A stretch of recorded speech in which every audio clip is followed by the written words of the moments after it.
10ஆம் வகுப்பு இயல் 7 நாகரிகம் நாடு சமூகம் சிற்றகல் ஒளி. ஆசிரியர் மா.பொ. சிவஞானம்.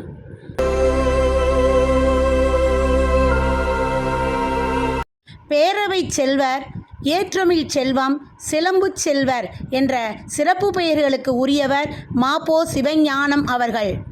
சென்னை ஆயிரம் விளக்கில் சால்வம்குப்பம் என்னும் பகுதியில் பிறந்த இவர் குடும்ப வறுமையால் தனது பள்ளி படிப்பை 3ஆம் வகுப்போடு முடித்து கொண்டார். குழந்தை தொழிலாளியாக நெசவு தொழிலில் ஈடுபட்ட இவர் பின்னர் அச்சு கோக்கும் பணியில் சேர்ந்து பணிபுரிந்தார். தொடக்க காலத்தில் காங்கிரஸ் இயக்கத்தில் சிறந்த சொற்பொழிவாளராக திகழ்ந்த ம.பொ.சி. விடுதலை போராட்டத்தில் ஈடுபட்டு பலமுறை சிறை சென்றார். பாரதியின் எழுத்துக்கள் மூலம் சங்க இலக்கியங்களின் அறிமுகம் பெற்ற இவர் தமிழ் அறிவையும் புலமையையும் வளர்த்து கொண்டார். கதர் வளர்ச்சி, மதுவிலக்கு, தீண்டாமை ஒழிப்பு போன்ற பணிகளில் ஈடுபட்ட இவர் மொழிவாரி மாகாண கிளர்ச்சியை தமிழகத்தில் தொடங்கி தமிழ் மாநிலம் அமைய வழிவகுத்தார்.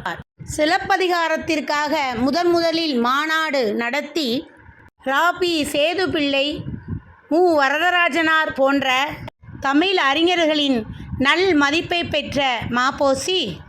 மலேசியா, பிரான்ஸ் போன்ற நாடுகளில் நடந்த உலகத் தமிழ் மாநாடுகளில் தமிழக அரசின் பிரதிநிதியாக கலந்து கொண்டார். கப்பலோட்டிய தமிழன், வீரபாண்டிய கட்டபொம்மன், வள்ளுவர் வகுத்த வழி, வள்ளலார் கண்ட ஒருமைப்பாடு போன்ற 100க்கும் மேற்பட்ட நூல்களை எழுதியுள்ள இவர் பத்மஸ்ரீ விருது, கலை மாமணி விருது போன்ற உயரிய விருதுகளை பெற்றுள்ளார். இவரின் வள்ளலார் கண்ட ஒருமைப்பாடு என்கின்ற நூல் இவருக்கு சாகித்ய அகாதமி விருதினை பெற்றுத்தந்தது.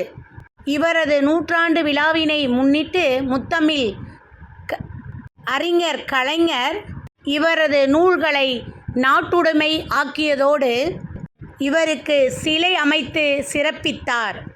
சட்டமன்ற மேலவை உறுப்பினராகவும் சட்டமன்ற மேலவை தலைவராகவும் தமிழ் வளர்ச்சி உயர்நிலைக்குழு தலைவராகவும் பணியாற்றிய இவர் கல்வித்துறையில் ஆற்றிய பணிகளை பாராட்டும் விதமாக யுனெஸ்கோ இவருக்கு நற்சான்றிதழ் வழங்கியதோடு சென்னை பல்கலைக்கழகமும் அண்ணாமலை பல்கலைக்கழகமும் இவருக்கு டாக்டர் பட்டம் வழங்கி இவரை சிறப்பு செய்தது.